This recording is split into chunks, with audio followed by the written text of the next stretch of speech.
Hi, I'm Tron. And I'm Kim.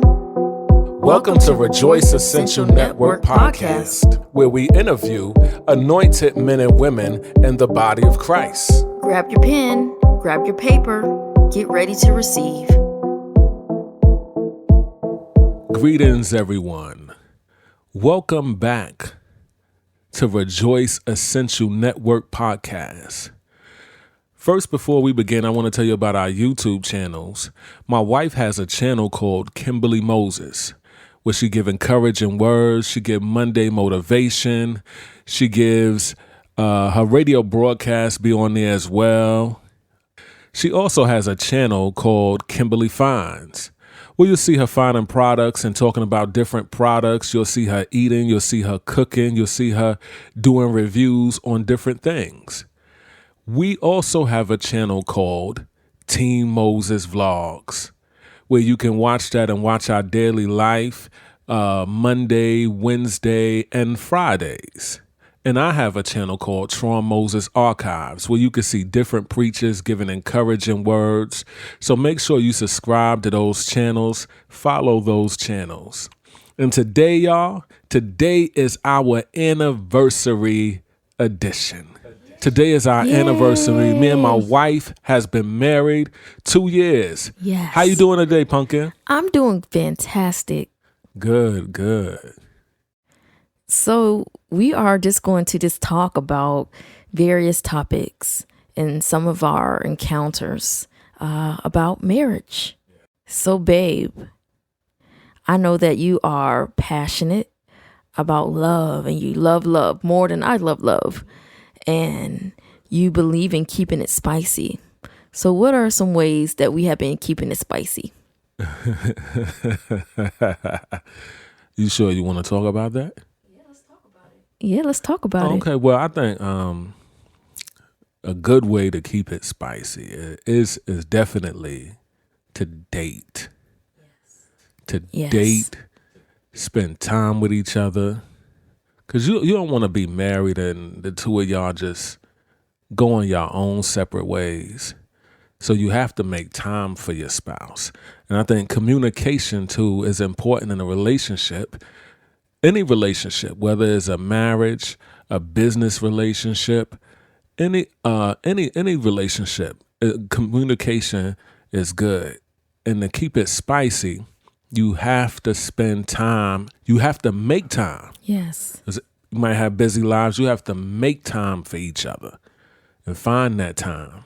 Yes. And you're so right, because like sometimes I feel overwhelmed by the amount of work that I have to do in my workload. Right. But I say, you know what? I'm going to make time, because that's right. You make time for who's important for you or who's important to you. So you're right about that. And communication is everything in a relationship, because, you know, if you don't communicate effectively, you're going to feel rejected. You're going to feel like you're not important to the other person. So communication is very important. And yeah, just make time. And I love that. Like, you make time for me. You know, you put your stuff down. Sometimes you love to edit, so you put that stuff down and make time for me. And it makes me feel special. You say, babe, you are special. Let's watch a movie. Babe, there's a new movie coming on. Babe, That's right. And then what I really, really enjoy doing is I love cooking for you new stuff. And I just love cooking food for you and seeing you enjoy it. And when you get up and get to second, sometimes thirds, I'm like, whoa, I did a good job in this kitchen. Most so definitely. That really makes me smile. That really makes me happy. Like today, sorry to cut you off. Like today, on today's vlog, I tried the portobello burger for the first time, and I think that was delicious. It was so now I done had it, I think, 2 times already, right, Pumpkin? Yes, 2 times I cooked it. 2 times already, and just yesterday I tried her stew. Beef stew. Now I initially wasn't going to try that, but I tried it, and it was delicious. It was delicious. Now, I'm the type of person that really don't try new things. I kind of stick with the same things, but like she said, she loved cooking for me. So, Pumpkin, tell me about some of the fun times. Tell them about some of the fun times we had. What are some of the highlights? Yeah, so these 2 years, they have been a journey. You have been through so much ups, downs. And one of my favorite ones is I just like to laugh, sit back and laugh. Like, I think when we went to the beach as a family with the children and just feeding those fish, when we just put the fish food in their mouths and we just throw one little pebble or a pellet in the water and like 20 fish come up, try to fight over that one pellet. That was mind-boggling. So afterwards we came home and we just joked and laughed so hard about it. And we were at Myrtle Beach and you got caught in the rain, and that was hilarious to me.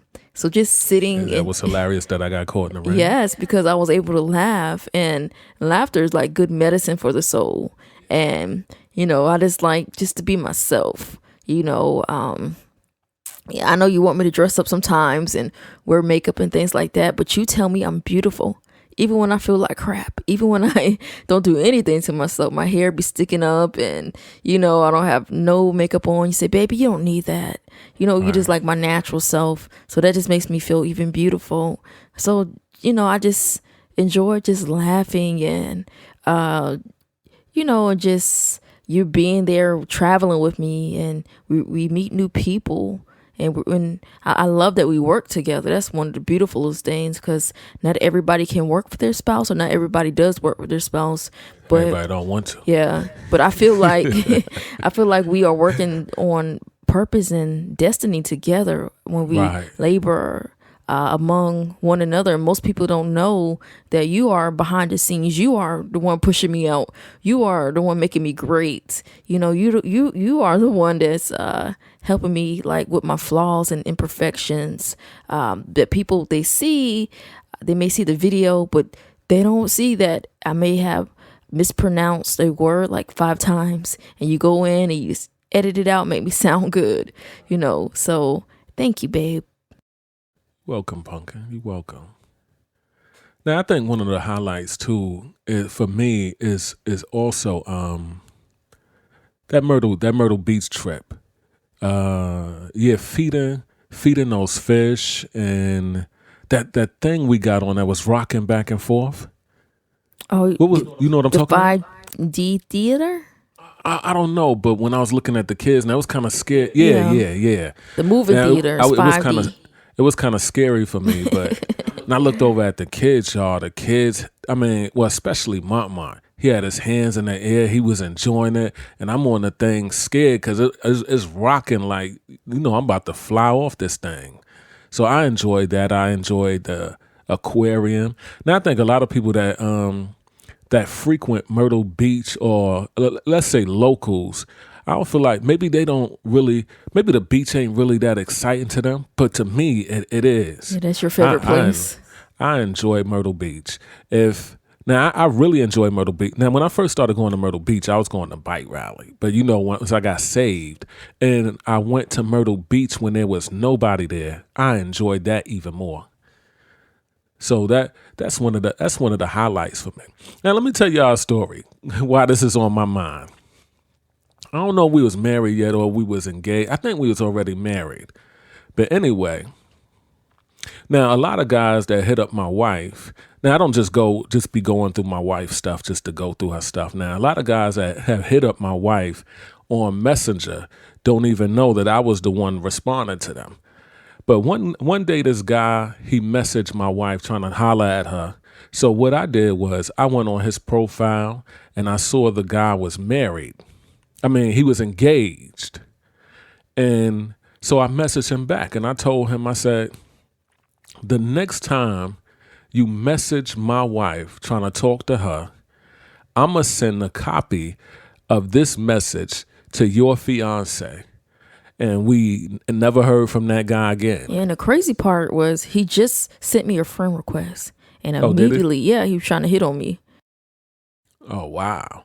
Then there was another guy. Now, there's a bunch of guys trying to hit on my wife. There was another guy that sent my wife a message saying hello and blah, blah, blah, blah, blah.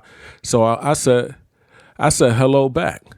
Then he said something else. Then I said, well, this is her husband. And I only spoke to you because you spoke to us. So he said, wait, I ain't into that. I don't know if he thought, he thought some kind of, well, I know what he thought. but it wasn't that type of party. But he was like, no, I ain't into that. I ain't into that. So that's some of the crazy stuff that went on. And Yeah, he'd be like, say if I'm out or we're out together and like my husband sees someone staring or something, he's like, hey, is there a problem? Like he makes me feel so secure, so. Now understand what she's talking about. She's not saying I go to the person and ask them is there a problem. I ask her, is there a problem? Like matter of fact, just a few days ago, we were in, where was we? We was in a store in Georgia in a gas station. No, I ain't talking about that. I think we was in Walmart, and she was on one side and I was on one side. This is in our Walmart. She was on one side and I was on the other side, and I saw this guy staring at her, y'all. So and just know that I'm not the jealous type. I'm really not. But when I saw him staring at her, he was picking up fruit or something, and he just kept staring at her, putting stuff in his basket. So I went over there, I grabbed the back of her head, and I kissed her. I marked my territory, y'all. You got to mark your territory. Like I like wildlife stuff where they go around lions go around just peeing on trees, and I went over there and I marked my territory. Yeah, she sure did, babe. So, babe, I know that you really are not for women with hyphenated names. Not at all. And like when I first, I said yes, when you asked me to marry you, the standard which I seen like among like other female ministers as like established, they hyphenate their name. But my husband was not playing it. He was like, nope. And at first I didn't understand, but I had to humble myself, and it was a little difficult at first. And I just yield because I said, you know what? Marriage to me is way more important than a name as far as like, and I just know that what God has for me, he's going to have for me regardless of my name. Mm-hmm. So I know that is something that you're passionate about. And if I did not listen to you, then we probably wouldn't be here today. No. So I know how you feel about the hyphenated name. Well, I say this, that if I can't speak for anybody else, but I don't like it. Now, if the man that woman is going to marry, if he don't have a problem with it, then hey, I ain't got nothing to say about it. But as for me, I think that when you get married, and I even wrote a status on this before, that you should leave and cleave. You put down your father's name, you take your husband's name, because now you're part of a new house. But I see now a lot of people are talking about, well, what if I'm the only person left to carry the name? No, you're not carrying that name no more. Those are still your parents. If they die, those are forever your parents. But now you part of a new house, and you need to surrender and submit and be one with your husband. And I even said this before, which I say another minister said too, that I think in Genesis 5, where he called their name Adam. Now, she had her own name, but he called their name Adam because they were one.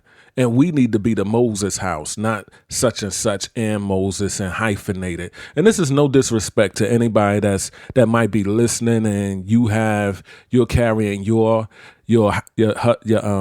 father's name, and you're carrying your husband's name. This is no disrespect to y'all, but I'm just saying, as for me and my house, that's what I'm saying.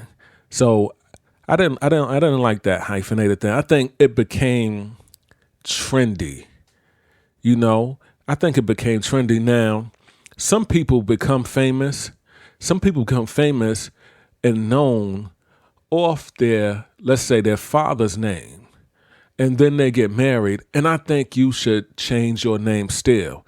You're still that person. But now you have a husband. So I believe that you should take your husband's name. That's what I believe. Babe, how you feel about it, babe? Yes, I agree. But you didn't agree at first though? Yes, I didn't understand the significance. I was just trying to, have that hyphenated thing because I thought it was a trend, and I thought it was the thing to do because that's what most of the standards are from established ministers. And I only wanted it for ministry purposes, but yeah, I submitted, and I saw, or we have seen, a lot of women that regret not doing that because they felt like their husbands were disrespected in the long run, and their marriage didn't last because that issue kept coming back up, and that man felt, some kind of way about that. So I know that me and you, before we got married and decided that, we wanted to spend a life together, we broke up. And this is kind of like the first time we're talking about this. Are we talking about this? Yes. Really? So we had a falling out, and we realized in that time that we missed each other. Really? I cut you off. Okay. I did cut you. I don't know why you don't remember that, but you were in my inbox. Like, you always reached out to me. So, I was in her inbox because I would come up with ideas to help her. So I figured to help her ministry. So I figured, why not tell her, just because I cut you off in life don't mean I can't still be friendly. And if I got an idea, something for you that I feel like will bless your ministry, why not give you the idea and help you? But I thing see, is this. But see, hold on a second. I see now that you can't just be in a woman's inbox because a woman will automatically think you like her. Yes. So if I cut someone off, you guys, I'm done. You ain't getting no more texts, phone calls. But what if you come up with a good idea for a person? I'll pray that God will give it to him and keep it moving. Like later for that. Okay. I wish there was something where y'all could comment and tell us how y'all felt about this. And babe, also, let's talk about, we can come back to this, but let's talk about cutoff times. Like, okay, in our marriage, after 9 p.m., we don't message or call or speak to the opposite sex on the phone. Because I just feel like people, you got to have boundaries because a lot of people don't respect marriage. As like a woman, a man will call her or message her late at night, and if she has a husband, you're being disrespectful. And if she's a woman of God anyway, I feel like you still being disrespectful even if she's single. So like we have cutoff times because people will message me and they won't think nothing about it. Message me 2 a.m., 3 a.m. in the morning. I'm talking about women for business. But I think you should pick an appropriate time because I'm a married man. Right. And some of these women are married. And some people might say it like, well, I'm messaging you on Messenger. I'm not messaging your phone. You are messaging my phone because I'm getting a notification from it. So I think people should pick better times to message. Yes, and you always want to have boundaries in marriage or relationship because, a good name is better than ointment, the Bible says. And you never want anyone to use your name and drag it through the mud. Right. Nowadays, people are screenshotting things. People will ruin your reputation, scandalize your name. So you always want to set those boundaries in place and just to shut the enemy down. And another thing about the boundaries that's good is everyone needs to have balance. One of the hardest things for me, is I'm a workaholic. And like once I have started an assignment, I don't want to finish it until it's completed.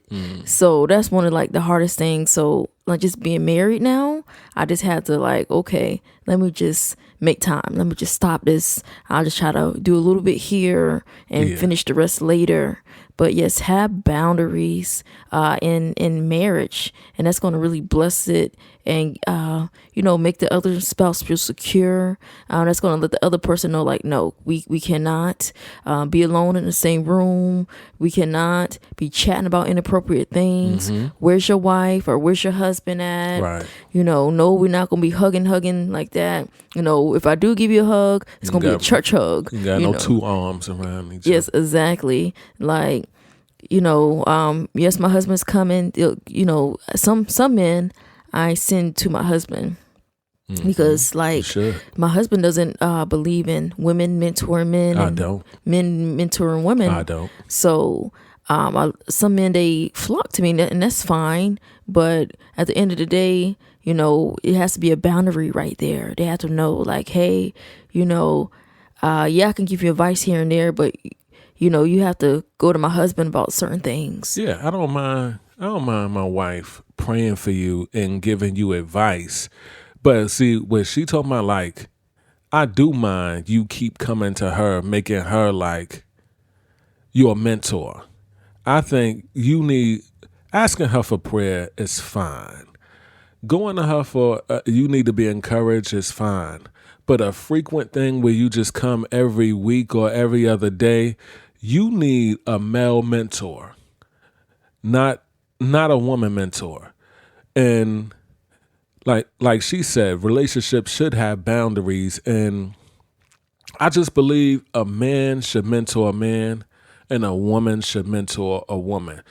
Because if I was in that predicament and I went to a woman and asked her for prayer or something like that, it wouldn't have been a frequent thing where I just run to every time there's a problem in my relationship or a problem in my family or something. I wouldn't just keep running to a woman. You need a male mentor. That's just what I believe. You need a male mentor because there's some things a woman can't help a man with, and there's some things that a man can't help a female with. Only the same sex could help you because men don't, come on, we don't really, really fully understand women. So it takes a woman to mentor another woman. There's a lot of things like, just like if you see something bothering your wife or your sister or whoever, you'd be like, what's wrong? And a woman are quick to say, nothing. Come on, we don't understand. We might leave that alone. But she might want us to press in and really find out what's wrong. Right, babe? Right. I don't understand it. She tell me nothing, I'm going, it's done. Yeah, like one of my, I guess, not really pet peeves, but one thing that, most women want.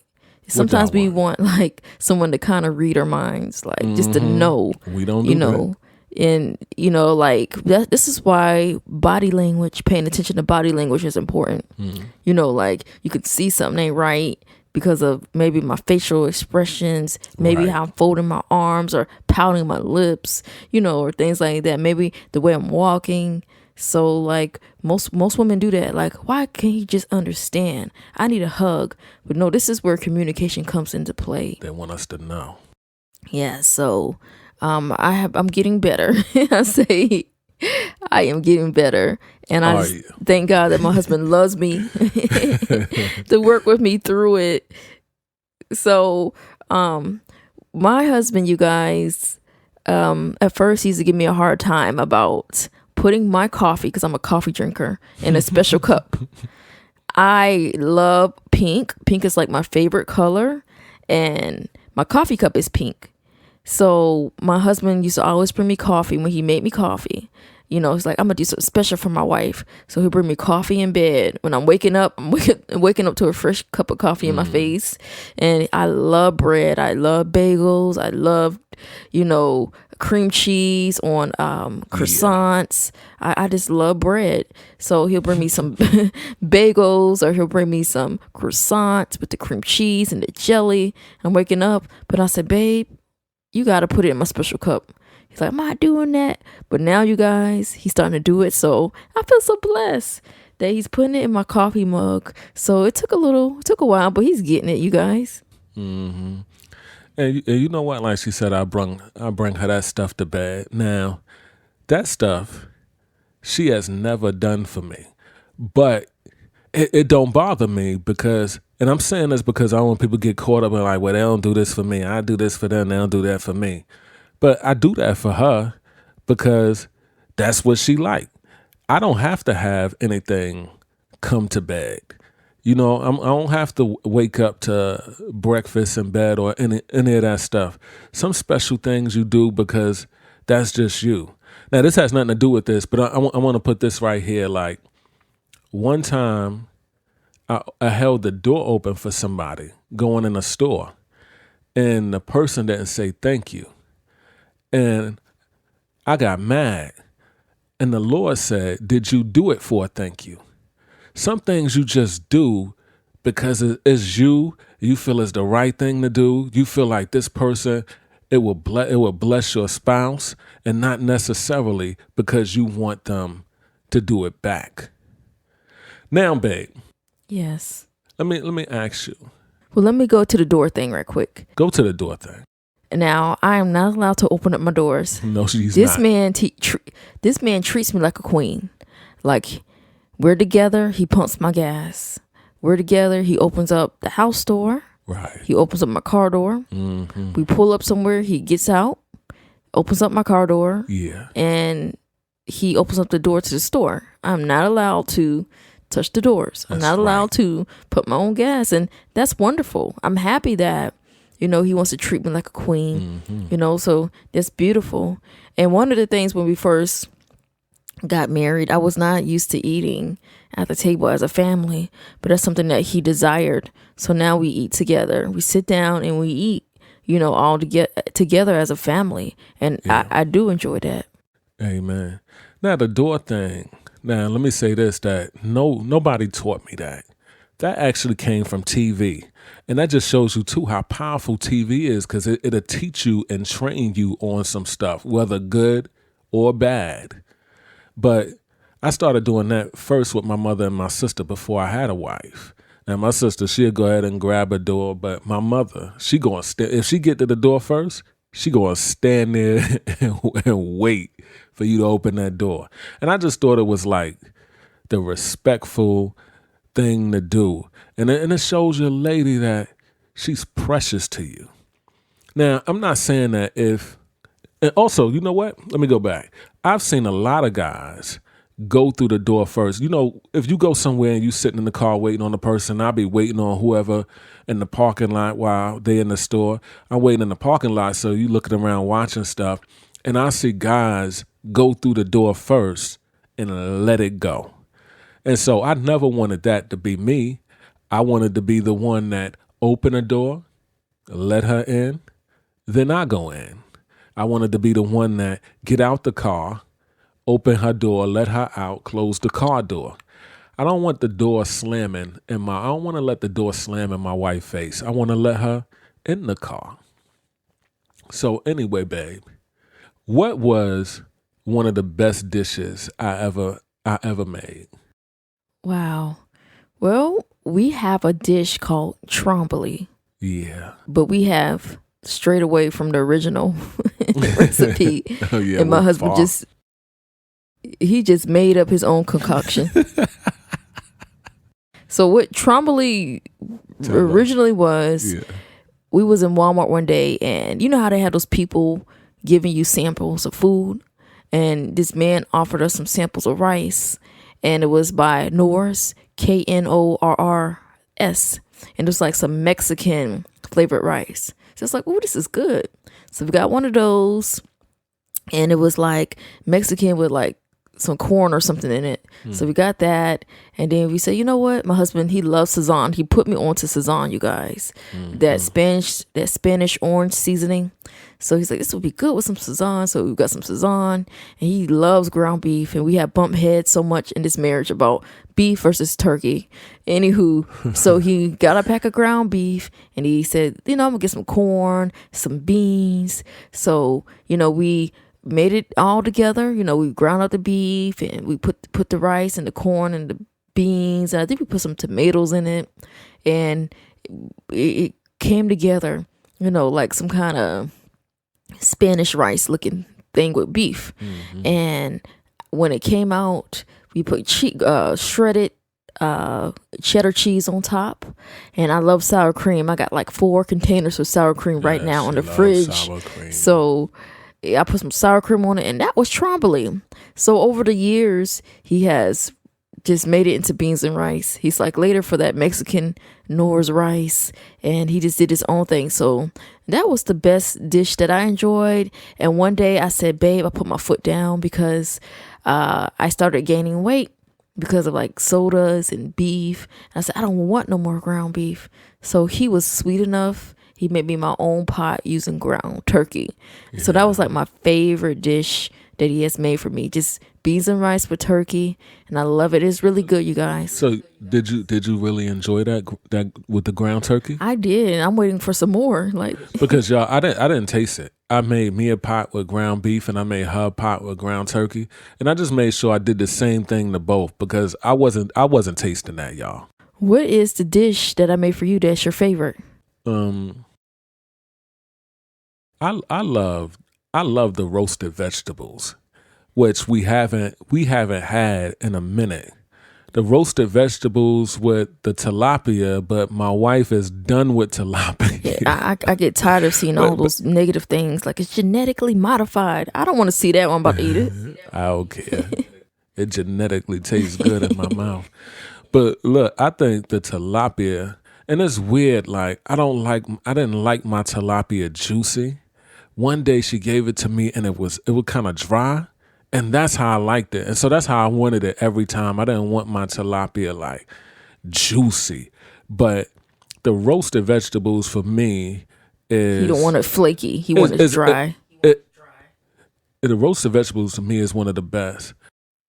So I know that I asked you this before, and I want to ask it again. So what do you enjoy most about me?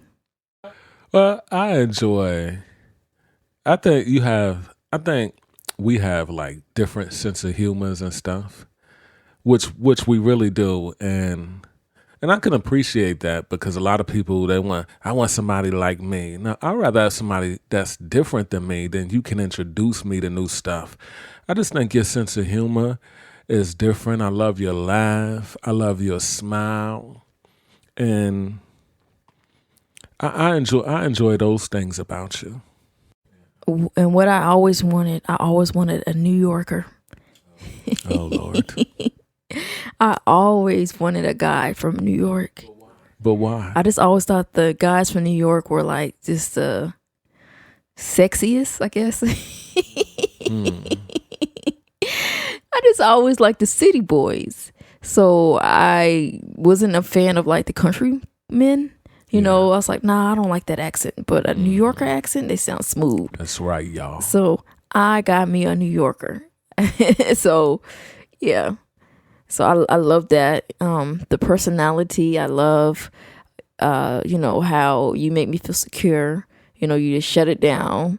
You don't play about certain things, and you won't let nobody take advantage of me. You won't let nobody take advantage of you. They taking advantage of me. Right. And you shut it down. You tell me the truth, which I like.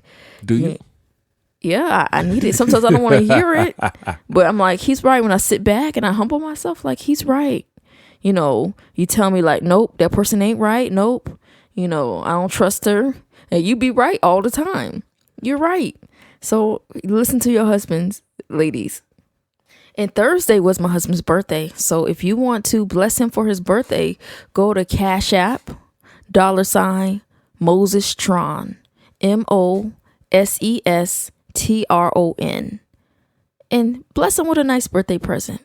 Because his birthday was Thursday. Hey man, ain't that so sweet of her, y'all? Ain't that, babe, this I don't want to make this anniversary edition like too preachy, but I do want to ask you something. I want to ask you, what do you think about women of God being sexy or calling themselves sexy? I say save that sexiness for your husband. Only he needs to see that. And if you're feeling insecure, people would know that. They would pray on that. And I used to be just like that. But I say, you know what, God, I represent Christ. So I can't be out here trying to take 50 selfies a day and, have my boobs hanging out. Who gonna take me seriously? When I talk about Jesus, nobody gonna take me seriously. Then I'm gonna attract the wrong attention. I'm gonna have men in my inbox. Men probably come in my inbox occasionally, out of ignorance because they don't know that I'm married, but they will overstep the bounds of like my marriage. And they will try to come at me like, well, you put it out there for us to look at it. And they'll approach me different instead of coming at me as a woman of God. They'll just come to me and approach me like I'm a hooker on the street or something like that. Like, hey, girl, so I don't have those problems because how you carry yourself means a lot. People see that. That's and right. I just say, like, if you feeling insecure in some kind of way, if you want someone to tell you you're beautiful, look in the mirror, tell your own self that you're beautiful. Go into prayer and say, God, help me with this low self-esteem. And if you're married, save that for your husband. Walk around if you can with some Daisy Dukes on in the house, not outside the house. Walk around in the house. Make sure you get some new underwear. Make sure if it has holes in it, throw that stuff away. If your bras are raggedy, go get some bras that make your girls like sit up and give that man something nice to look at in the house. Get you some lingerie and for your husband in the bedroom. So let that man tell you you're sexy and stop looking from other people. So it's just a self-esteem issue, and just get before the Lord and he'll help you, because God, he did it for me. I think our first date was where? Was it Ruby Tuesday? Was that the first date? Yes. So I think our first date, it was like Ruby Tuesday. And let me go back to the beach thing. We had just had a falling out, and he inboxed me when we first met. He said, "You're so beautiful. I never told nobody this. You're beautiful. You're so photogenic. If you ever come to the Carolinas, I'll give you a shoot." Drop and I was game on her. Praying for it. I was like, God, because God was calling me into ministry, and I needed photos. I was doing my own photos myself, and it wasn't looking the best. So my husband, now he saw it. He's like, she need help. So he messaged me, and we had a falling out then, and we didn't talk for like almost a month and a half. And I was back in the Carolinas because I had a preaching engagement. So I was like, well, I'm over here. Let me just reach out and ask him for my photos because I need photos. So we met. But babe, you got to tell him everything, though. It wasn't really about the photo. You wanted to see me. A little bit, yeah. Yeah, okay. So. A little 11's the whole lump. Okay. Now, this is when I throw the microphone, guys. Okay, just Lynn. So, so I felt like he was trying to prolong us spending the day together, because he could have just took pictures of me in the park and left it. But he said, you know what, let's go to the beach. So it's like, okay, why is he prolonging the photo shoot? But I didn't care. I was like, hey, I'm getting free photos. So anywho, we spent the whole day together, and it was nice. It was a nice day. We really had fun. We really enjoyed one another. He kept asking me, when you leaving? When you going back? When you leaving? So let's make a conversation. So that made me feel like, okay, maybe he doesn't want me to go. See how women read into stuff? I was honestly, y'all, I'm being honest with y'all. I was just making conversation. And then me also coming up with the Myrtle Beach thing. We married. I have no reason to tell y'all anything other than the truth. We married now. It really wasn't to spend time with each other. I loved photography. I loved getting good pictures. You look at a location, you might see something in it, and then you take some photos and I be like, well, there's nothing else here. Let's get this. So it really wasn't to spend time, but that's just how a woman read into things. Okay, so after the photo shoot, I left back to Colorado Springs, and then since then we were inseparable. So some of my mentees, they said, Prophetess, let's go to the cabin in Moravian Falls, North Carolina. So me and two other women, because somebody couldn't go, we went to North Carolina again, Moravian Falls, and we worshiped and fasted and prayed that weekend. And I was like, okay, I'm in the area. I might as well drive back down to Fayetteville to see my family. And Fayetteville's not too far from Bennettsville, which is where my husband's from. And we met again. And when I was there, he proposed to me. We was at Ruby Tuesday, and that was our first date. And he said he's going to propose to me then, but I forgot the ring in the car, y'all, and we had walked way up in the mall, so I didn't want to go back to the car and get it. But after that, we was on our way to Myrtle Beach. Yes, and he proposed to me in the car, and I was like, yes, but please focus on the road, because I'm like, who proposes to somebody while they driving? You know, you're supposed to stop the car, get on your knees, but he didn't do that. You know, that was my intentions. Y'all. I don't know if anybody ever heard that story before, but that was my intentions, to get on one knee and propose. But, you know, I couldn't wait. So we was on our way to Myrtle Beach, and I just pulled out the ring. And there's actually video of that on a messed up hard drive. And I was going to put that in one of the vlogs. But time is running out on us. I just want to talk about this real quick.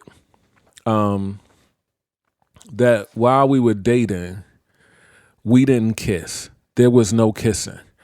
And the reason I want to say this is because a lot of people are kissing. We see them in photos kissing. Y'all engaged. I'm talking about people, Christians. We see them in photos kissing and stuff. And I think that kissing stuff leads to other stuff. That's like a door, a gateway to that other stuff, because kissing can turn you on. Let's just be honest. It can turn you on. Okay, now once I'm hot and you hot, now what? So we had our first kiss on the day we got married. Yes. Yep, at the courthouse, we sure did. So we didn't have a big lavish wedding. We had a courthouse wedding. So that worked for us. That worked for us. So I just think, like, all that kissing and stuff, you should wait until the day you get married, because you don't want to fall, and you don't want to allow the enemy to cause you to fall and stumble, and then everything. Then you just hate yourself and don't forgive yourself. And you hard on yourself, and you don't want to go through all that. You don't want to go through all that, and you don't want to lose ground. You don't want to lose where you are in God by falling. And let me tell you something too, that somebody that cares for you, somebody that loves you, will never ask you to compromise. And it won't be, let me tell you, courting won't be a one-way thing where, like, the man is only waiting because she don't want to, or she's only waiting because he don't want to. No, neither one of y'all will want to cause the other to stumble, and neither one of y'all will want to displease God. Both of y'all will have the same mind frame, like, no, I'm waiting to marriage. That was my mind frame. I'm waiting to marriage. I waited all this time. I can wait to marriage. 13 years he waited. 13 years. 13 years. That's a long time. But you know what? I wasn't thinking about it like that. Like, wow, it's been 13 years. You know, I was just thinking about, like, I've known people that fell into fornication, and then they fell away from God. I never, ever wanted that to be my testimony, because I always felt like God was going to use my testimony to talk to young men. So that's the thing that kept me. And I know a lot of people say, God will keep you if you want to be kept. I'm going to tell you, there was a time I did not want to be kept. I wanted the Lord to leave me alone so I can go fornicate without guilt. There was a period where I wanted to fornicate, and there wasn't a woman in my life, but I just don't know how I don't remember exactly how I got to that point. But one day I was at work, and I told this story in a video before. One day I was at work, and it was on me heavy, and I started crying because I didn't want to sin against God. And I heard the Lord say, holy. He said it in a whisper, holy. It was a whisper, but I heard it loud and clear. And that holy changed everything. It changed everything. But babe, we got to get ready to go. Time is running short on us. Is there anything else you want to include, baby? I just want to encourage everyone to wait on God for your spouse. Yes. And when you wait on God, you'll have his best. And again, like my husband says, if a person loves you, they'll wait. And if it's a God relationship, they'll wait. And remember, destiny is important. And you have to be mindful of who you marry because your destiny is at stake. If you marry the wrong person, there ain't no destiny. If you marry the right person, they're going to help you and y'all get to walk together in destiny. All right, guys. We pray y'all enjoyed this anniversary edition. And we'll catch y'all on the next one. We have some powerful interviews coming up with Prophet Fred Lewis, Prophet Timothy Long. We have others coming. See y'all on the next one.